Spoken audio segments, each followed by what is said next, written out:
Sestra Faustína bola nadchnutá Božím milosrdenstvom v Máriinom živote. Čo to znamená? Bola nadchnutá Božím pôsobením v živote Ježišovej matky.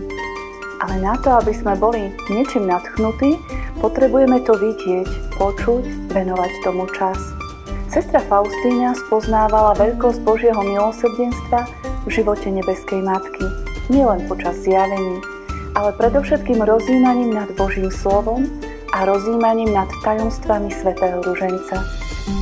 Tým si vytvorila priestor, aby ju Boh osilnil a nadchol, čo malo vplyv na jej život a konanie. Ako sama vyznala: O sladká Panna Mária, Ty si môjho života vzorom, Ty si pre mňa zornička žiarivá, v Tebe celá toniem s úžasom. Urobme tak aj my.